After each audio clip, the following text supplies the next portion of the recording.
कोई नहीं कह सकता ना महाराज। कंस ने कहा मैं बातें सुनना नहीं चाहता, जानना चाहते हो तो बताओ, अन्यथा तुम्हें भी मार डालो। क्रूर ने अपने हृदय पर पत्थर रखा। कृष्ण बलराम को लेने के लिए मथुरा से चले जाता हूँ। रथ को सजाया और जैसे ही ब्रिजमंडल की भूमि में प्रवेश किया तो देखा बालूका में छोटे छोटे चरण चिन्ह मेरे गोपाल के नजर आ रहे हैं। तो आज अक्रूर के मन में बड़े बड़े भाव आए माताओं। अक्रूर कहते हैं परमात्मा किं मया चरितं भद्रं किं तत्त्वं परिमं तपं किं बाधा परैदत्वं यदृक्षयाम यद्केशवम्। हे परमात्मा कि मया चरितम भद्रम, मैंने ऐसा कौन सा चरित्र किया, किम दत्वम परमं तपम, ऐसा कौन सा दान किया कि यदि श्याम युद्ध केशवम, आज मैं केशव का दर्शन करूंगा। पर अक्रूर के मन में एक खिलानी थी कि जो ब्रिजवासी कृष्ण को अपने प्राणों से भी ज्यादा प्रेम करते हैं, मैं उनसे कृष्ण को मांगूंगा कैसे। क्योंकि अक्रूर जानता है कि ब्रिजवासी मर सकते हैं पर कृष्ण के बिना नहीं रह सकते, क्योंकि कृष्ण के प्रेम को सभी ब्रिजवासी भली भांति जानते थे माताओं। अक्रूर जैसे ही घर की तरफ बढ़ने लगा ना तो रास्ते में कन्हैया बलराम दोनों गाय चराकर लौटते हुए नजर आए। अक्रूर को देखकर मेरे कन्हैया ने प्रणाम किया और आंखों ही आंखों में कह दिया काका आए हो, पर किसी से कहना मत कि क्यों आए हो।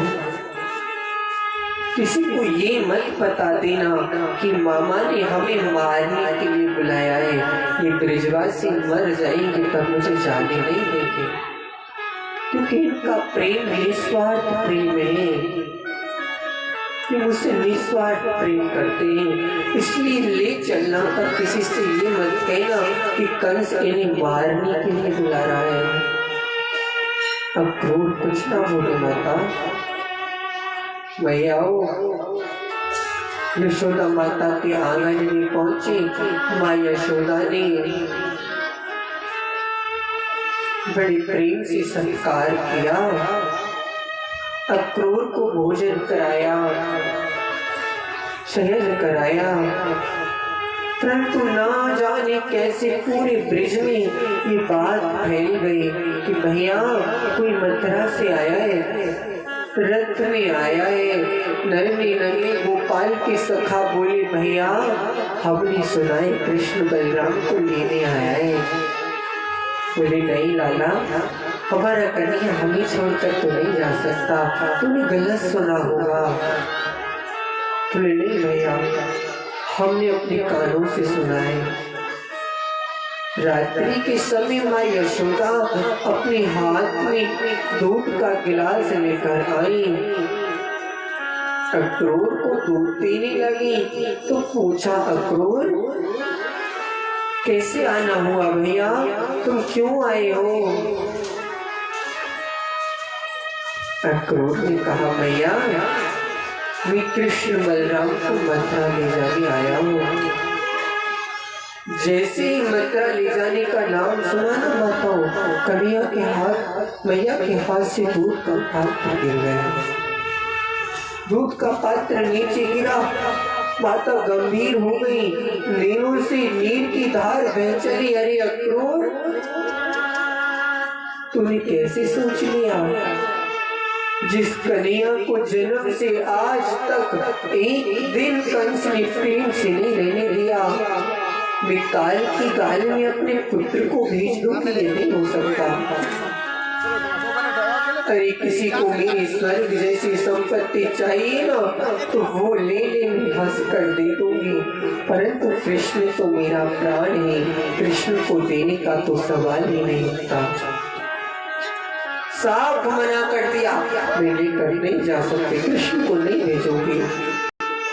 सुबह हुआ, कन्हैया गायों को चराने के लिए निकले और दिन कन्हैया सभी के साथ खेलते थे माताओं, पर आज सबसे अलग अलग है, मन में उदास है। मनसुखा ने देखा कन्हैया इतना उदास क्यों है, क्योंकि कन्हैया जानते हैं मुझे इनसे दूर जाना है। मनसुखा ने सभी सखाओं से कहा हमारी लाला को आज कोई परेशानी है, लाला उदास है क्यों? सभी ने पूछा लाला भैया तू किसी से बात क्यों नहीं करता, तू इतना उदास क्यों है?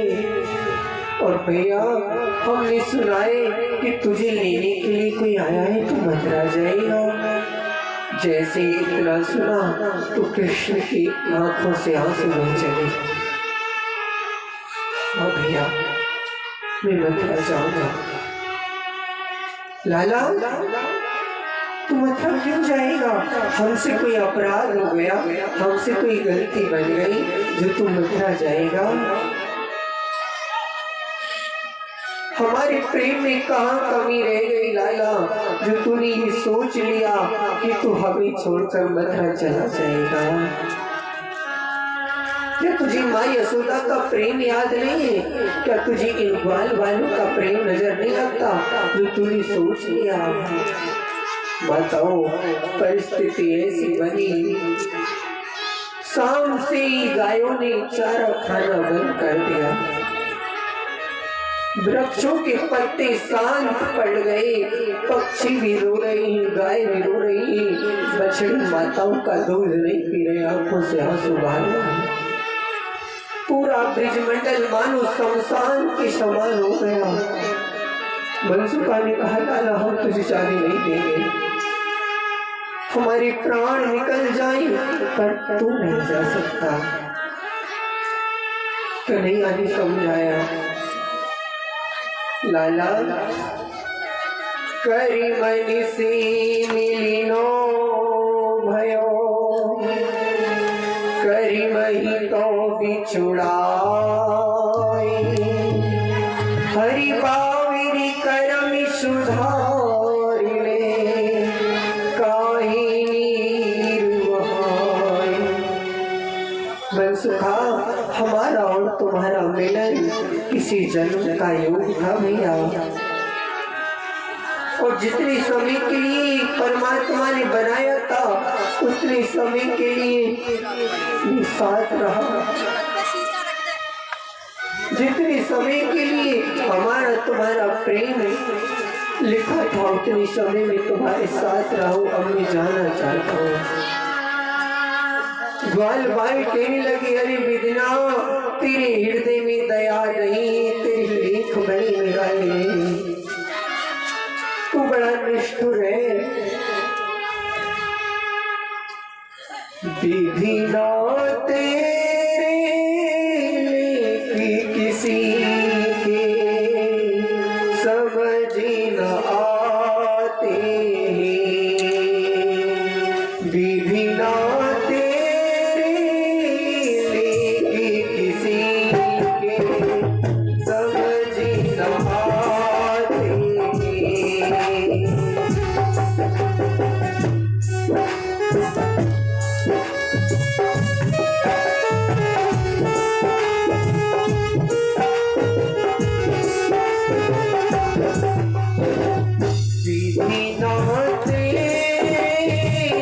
ले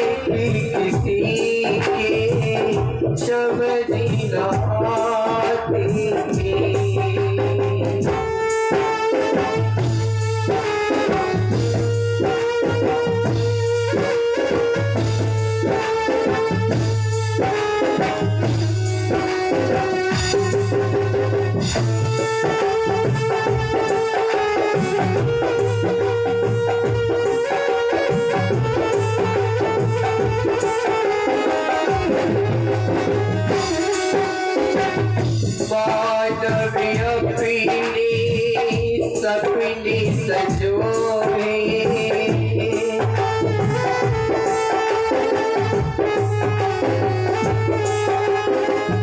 मानवी अपनी सपनी सजोए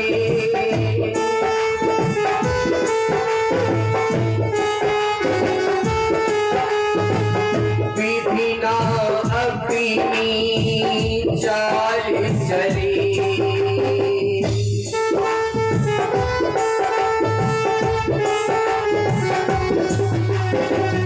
बिछड़ी के भी ना टूट सके बिछड़ी के भी ना टूट सके कैसे नाते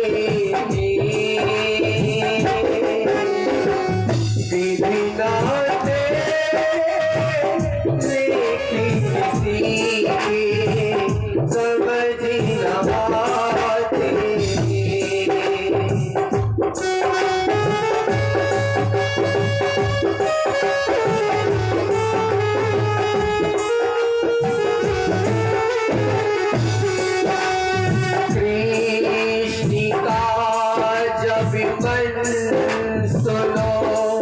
मथुरा की तरफ होने लगा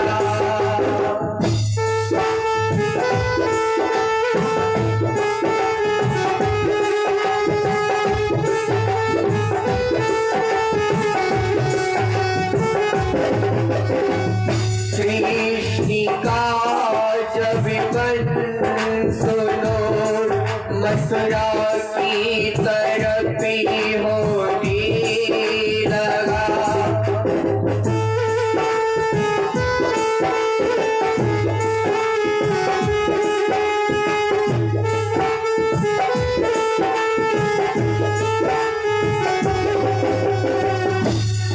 धरती का सीना फटी गया और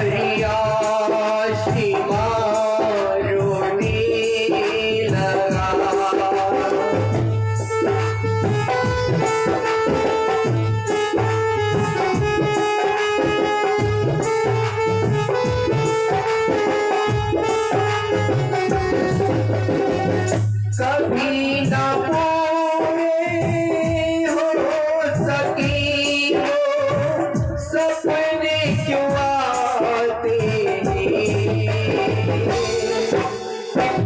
विधि नाते लेकिन किसी के समझ न आते कन्हैया लौट कर अपने घर आए पूरे द्वार पर घूमे यशोदा माता को कहीं पता नजर नहीं आया है पूरे गोकुल की गलियों में वृंदावन की गलियों में घूमता रहा कन्हैया मैया मैया कहकर पुकारते रहे पर यशोदा मैया कहीं नहीं मिली रात्रि का 12-1 बजा बताओ कन्हैया ने देखा किसी के रोने की आवाज आ रही है किसी के रोने की आवाज आ रही है जब ढूंढते ढूंढते पहुंचे ना तो बीच आंगन में जाकर देखते बूढ़ी माँ यशोदा अपनी साड़ी के पल्लू को पकड़कर थपक थपक कर रो रही थी अपने मैया को रोते हुए देखा तो मेरी कन्हैया ने अपने नन्हे नन्हे हाथों से माँ यशोदा के आंसुओं को पोंछा मैया क्यों रोती हो लाला तू कल चला जाएगा तू कल जाएगा भैया लाला तू जब गाय चराने के लिए जाता है ना भैया तो मेरा एक एक पल बरसों के समान देखता है तू मुझे छोड़कर मत रह जाएगा मैं कैसे जी पाऊंगी लाला तू जब मेरी तरफ आता है ना तो मुझे जो सुख मिलता है वो स्वर्ग में नहीं पर जब तू जाने की बात करता है तो मेरे तन से प्राण निकल कर जाते हैं मैं तुझे कैसे जाने दूं कन्हैया ने कहा माँ परसों आगमिष्यामि, मैं परसों लौट आऊंगा। अरे तू परसों की बात करता है, ये प्राण तो तेरे वियोग में एक पल नहीं रह सकते। परसों किसने देती है? तूने कैसे सोच लिया तू चला जाएगा? माँ यशोदा को बहुत समझाया, पूरी रात समझाते रहे, पर माँ की ममता को नहीं समझाया जा सकता।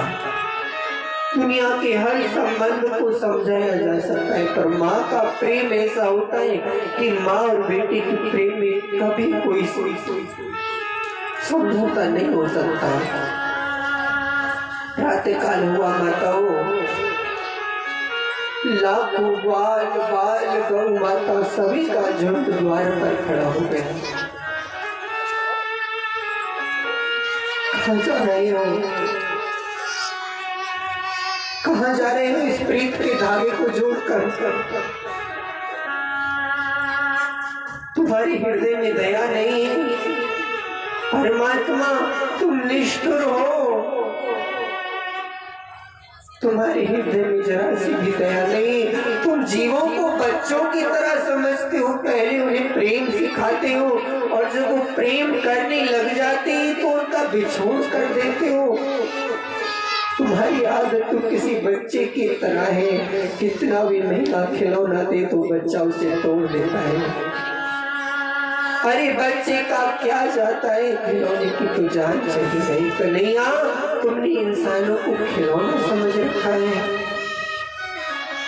चले जाओ, नहीं रोकेंगे हम। यदि जाने का संकल्प भी कर लिया है तो चले जाना, पर कम से कम इतना तो बता दे हमारा अपराध क्या है, किस अपराध के कारण छोड़ के जा रहे हैं। यशोदा माँ ने कहा अरे पागलो, तुमने कैसे कह दिया कि चला जा, मैं नहीं जाने दूंगी। यशोदा माँ रोकर बोली दिल तोड़ी मती जाना, मुखी मोड़ी मती जाना, दिल तोड़ी मती जाना, मुखी मोड़ी मती जाना।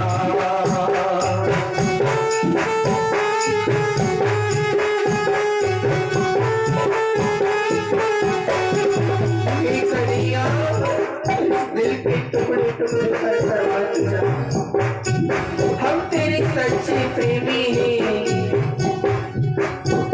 दिल तोड़ मती जाना, मुट्ठी मोड़ मती जाना।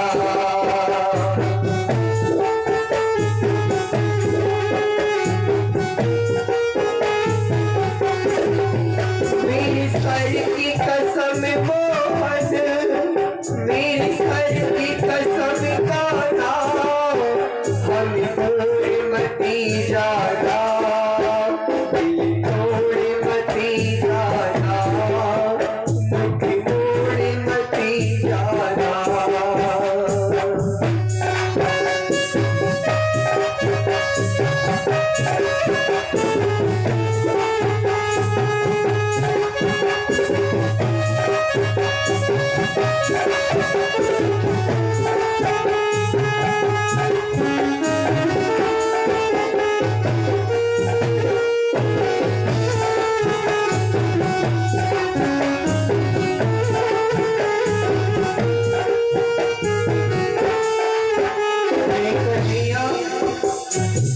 जानता है तू चला जाएगा, तेरी याद सताएगी, अपनी बिना आएगी, तेरे बिने ओ प्यारे ये मैया रह ना पाएगी।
कन्हैया सबको बहुत समझाती है, भैया देवताओं की समान लंबी उम्र पाकर भी मैं कभी तुम्हारे ऋण से उल्ट नहीं हो सकता।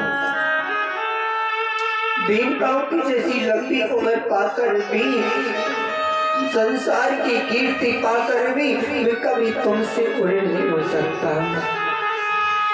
अरे आप माताएं अपने घरों को छोड़ कर परमात्मा की कथा के लिए समय निकाल कर आते हो।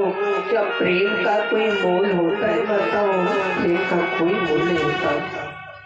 7 दिन की कथा में माता बहनों में व्यास मित्र लगा हो जाता है कि दर्द उत्पन्न हो जाता है, तो वो तो 7 नहीं 11 साल तक साथ रहे थे। माँ यशोदा ने कहा, कन्हैया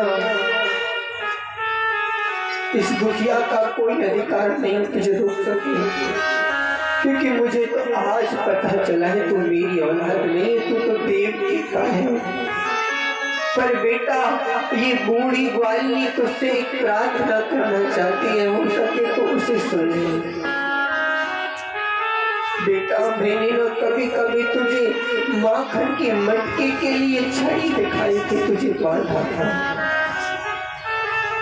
हो सके तो इस बात को मत जाकर याद मत करना, कभी देवकी से ये शिकायत मत करना कि उस ग्वालिनी ने मुझे एक मटकी के लिए मारा था, बांधा था। कन्हैया की बन गई माताओं, मैया मैं दुनिया के सभी संबंध भूल सकता हूँ, तेरा प्रेम बंधन नहीं भूल सकता। न चांतन वही यश न चिंता न पिचा परम पूर्वारश करी। अरे जिस परमात्मा को ब्रह्मा नहीं बांध सका, शंकर नहीं बांध सका, उसे तूने बांधा यशोदा, ये मैं कभी नहीं भूल सकता। मैं दुनिया के सभी प्रेम भूल जाऊंगा, पर तेरी ममता की वात्सल्य को नहीं भूलूंगा। माँ मुझे जाने की आज्ञा दे। जब जाने लगे ना, राधा रानी से आज्ञा मांगी। किशोरी जी तुम तो सब जानते हो, किशोरी जी कुछ ना बोली, तुमने स्वार्थ किया है, कन्हैया अच्छा नहीं किया। तुम जन्म जन्म की छलिया हो, तुम्हारा बाली ने क्या बिगाड़ा था, तुमने छुपकर बाण मार दिया। बलि ने क्या बिगाड़ा था, उसका सब कुछ छीन लिया। ये तुम्हारी जन्म जन्म की आदत है, तो प्रेम करके छोड़ देते हो। कन्हैया जाओ, जा रहे हो तो चले जाओ, परंतु एक आस है, इन आंखों को बंद होने से पहले एक बार दर्शन दोबारा दे देना। कृष्ण जब जाने लगे न माताओं, तो सखा भी साथ चले। गोपियां वृक्षों पर अटारियों पर चढ़ गई, धूल नजर आ रही है तो रोती है, और जब रोते रोते शरीर का भान नष्ट होने लगा, गिरने लगी, तो सोचा कि अब प्राण बचेंगे नहीं, पर हम मर नहीं सकते, क्योंकि यदि हम कन्हैया की याद में मर गई तो कन्हैया को दोष लगेगा। परंतु फिर सोचा मृत्यु और जीवन पर भी तो इसी छलिया का हक है, तो कौओं से प्रार्थना करती, अरे कागाओ कागा शवितनि खाइयो, मियो चुनी चुनी खइयो माश, दोनी नाम दिखाइयो, हरि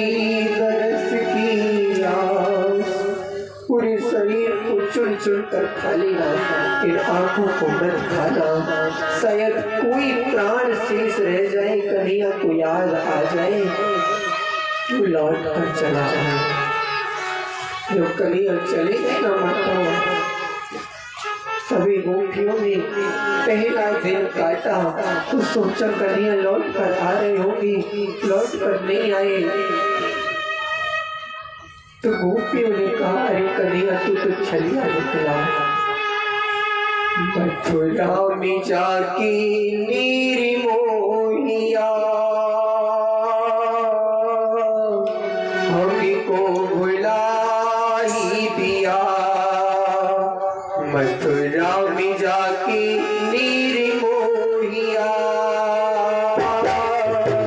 हमें को भुला ही दिया।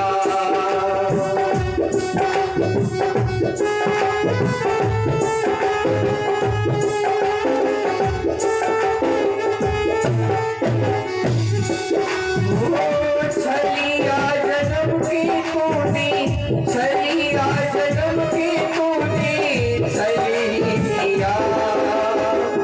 मथुरा में जाके मेरी बोहिया हमें को भुला ही दिया।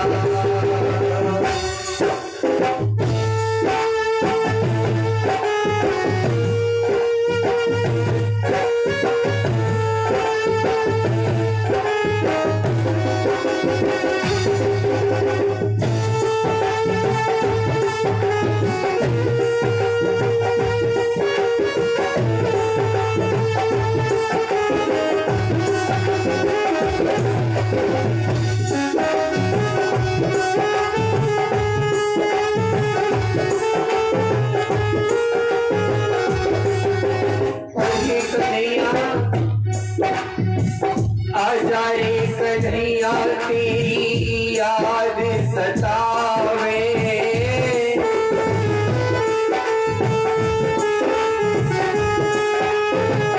आजा रे कन्हैया तेरी याद सतावे।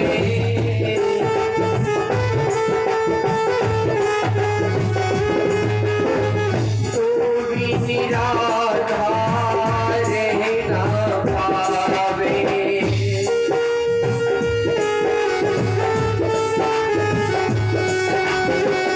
अपना समझ के तूने, अपना बना के तूने ये क्या किया।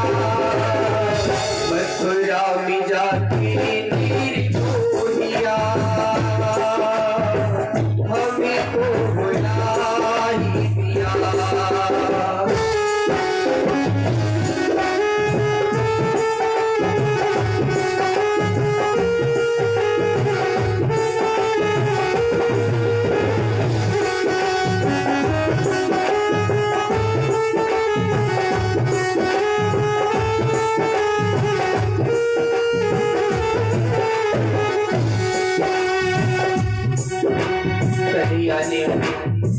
कन्हैया को सभी ने ताजा लिया। इधर मेरी कन्हैया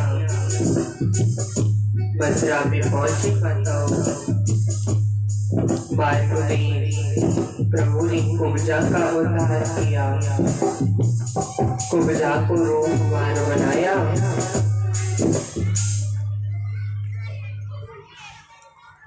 स्वयं शंभू के धनुष के पास पहुंचे। धनुष को तोड़ा प्रभु ने। चांडूर और मुष्टिक का उद्धार किया और कंस के पास पहुंचे। जब कंस ने कन्हैया को देखा ना बताओ, तो देखते ही कहा ये ग्वारिया कहां से आ गया, क्यों आ गया, इसे भगाओ। अरे मुष्टिक चांडूर तो कहां चले गए। कन्हैया ने कहा वो सब वहां जा चुके हैं जहां अब तुम्हारा जाना शेष है।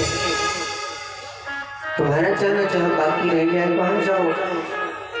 कन्हैया ने केसों को पकड़ा और कंस के केसों को पकड़कर खींचने लगे। तो कंस ने कहा लाला मेरे केसों को छोड़ दे भैया। बोले क्यों मामा, पीड़ा होती है। बोले हाँ भैया पीड़ा होती है।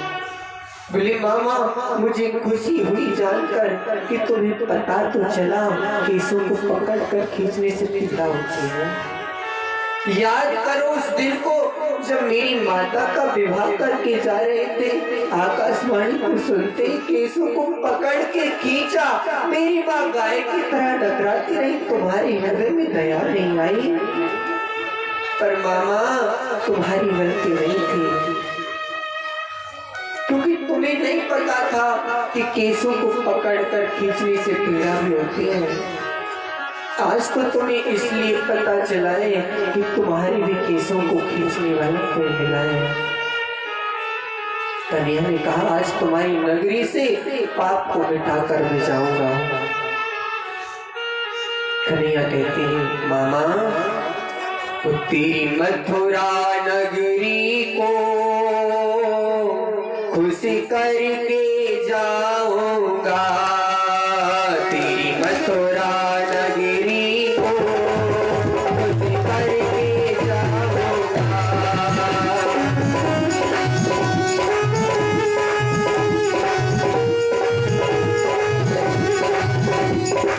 सभी की समझ में कथा आ रही हो तो दोनों हाथ उठा के ताली बजाती रही। तेरी मथुरा नगरी को खुशी करके जाऊंगा,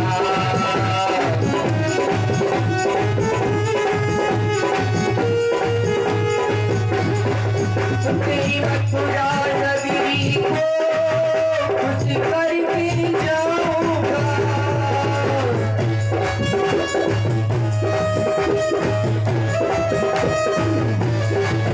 तेरी मथुरा नगरी को खुशी करके जाऊंगा।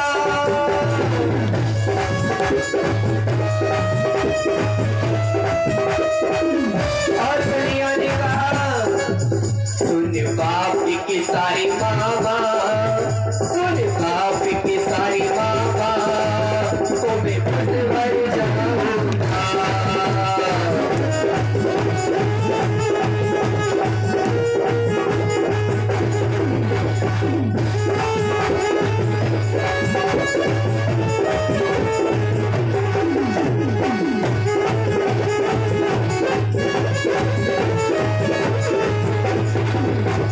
बाप की सारी मामा आज नाच कराऊंगा।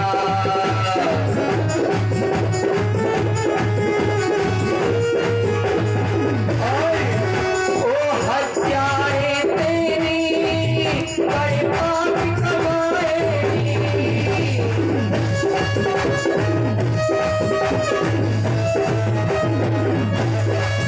ओ हत्यारे तेरी बड़े पाप कमाएगी।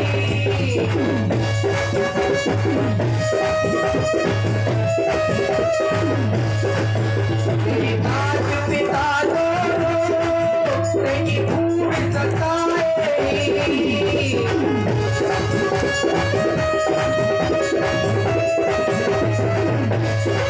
तेरी मात पिता दोनों तेरी भूख सताएगी।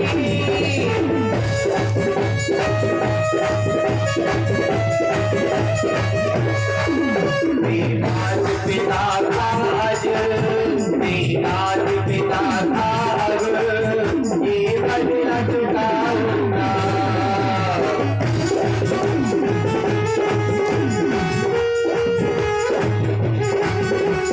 हत्यारी बाबा, सुन हत्यारी बाबा मेरा नाथ कराऊंगा।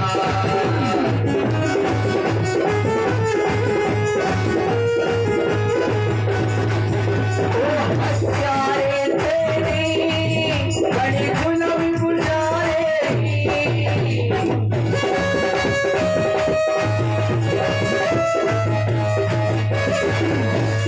हत्यारे तेरी बड़ी गुलामी गुजारेगी।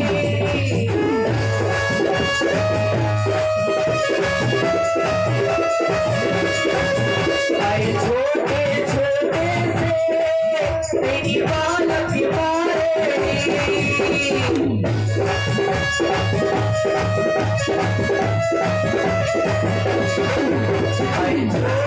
छोटे से तेरी बालक मारेगी।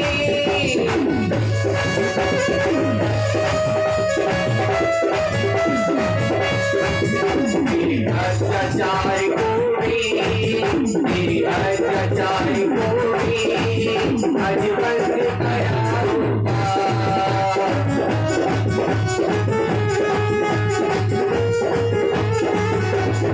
और एक सीधे हाथ तेरी मथुरा, तेरी मथुरा, तेरी मथुरा नगरी को खुश करके जाऊंगा।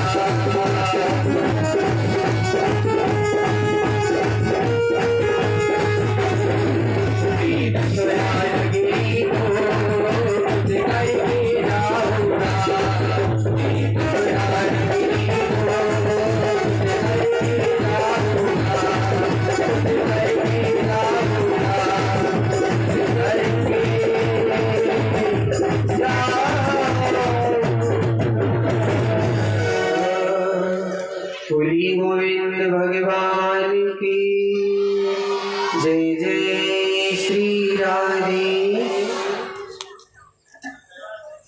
अभी समय हुआ है 4:30।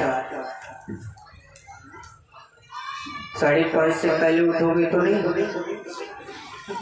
5 तो कम से कम। देखो बता दो अब। अच्छा कथा समझ में आ रही है? हाथ उठा बताओ। अच्छी कौन कौन है ना लग रही? हाय राम, इतनी मेहनत करने के बाद भी हाथ उठ गए। अच्छा यहाँ श्यामपुर से भी लोग आए हैं आज? हाथ उठाना। श्यामपुर वाले कौन कौन है? श्यामपुर गांव से कौन कौन आया है? 1 2 अच्छा बाकी सब गवाने वाले हैं। तो गवाने में तो बहुत भक्त हैं। जय जय श्री राधे। सभी से प्रार्थना है बीच में ना उठे, कथा के प्रसंग को प्रेम से सुने। और हम तो आज और कल 2 दिन और कहेंगे आपसे, परसों से तो हम कहेंगे नहीं बताओ। इसलिए थोड़ी खूब ध्यान से सुनिए।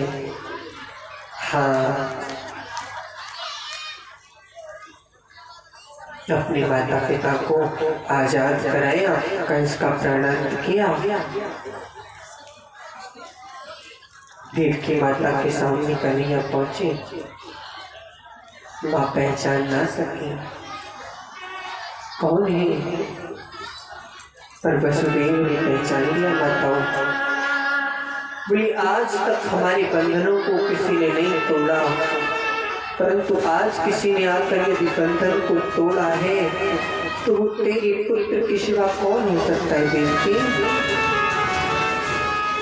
तेरा पुत्र है ये हमारा कृष्ण है। माताओं, माता देवकी ने दौड़कर अपने अंक में अपने पुत्र को भर लिया। लाला क्या तुझे कभी मेरी याद नहीं आती थी बेटा? भैया बहुत याद आए, परंतु जब तक भक्त की संपूर्ण परीक्षा ना हो जाए तब तक मैं उसके सामने नहीं आता। माताओं, भगवान को पढ़ने के लिए अवंतिका भेजा, पढ़कर लौटे। जब तक कन्हैया ब्रिजमंडल में रहे ना माताओं, कन्हैया ने 4 चीजों को त्यागा। पहली चीज कन्हैया ने त्यागी, जब तक ब्रिजमंडल में रहे एक भी दिन चरण पादुका नहीं पहने, नंगे पैर रहे। कभी कभी यशोदा माँ कहती थी लाला तू पादुका क्यों नहीं पहनता, तो कह देते कि मेरी गौ माता पर कभी पादुका पहनती है, क्योंकि कन्हैया के कितने भक्त ऐसे थे जिनके पैरों पे पादुका नहीं होते थे। किसी भक्त को ये न लगे कि कन्हैया मुझसे बड़ा है, इसलिए कन्हैया ने कभी पादुका को धारण नहीं किया जब तक ब्रज में रहे। दूसरी चीज, जब तक ब्रज में रहे मेरे कन्हैया ने कोई हथियार नहीं रखा, केवल हाथ में मुरली को रखा।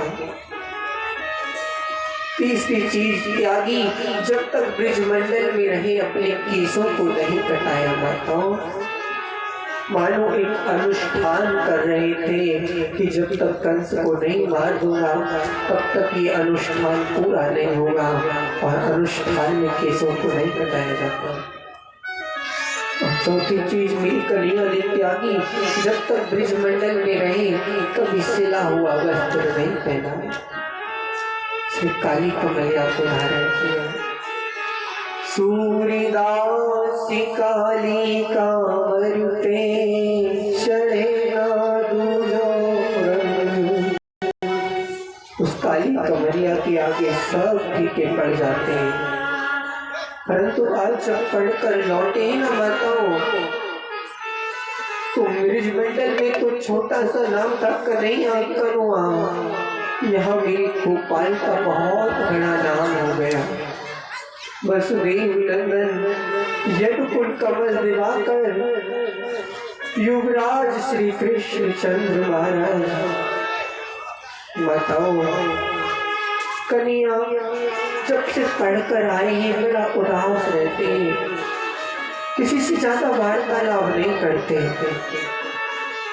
मन ही मन मानो रोते रहते। कन्हैया मानो मेरी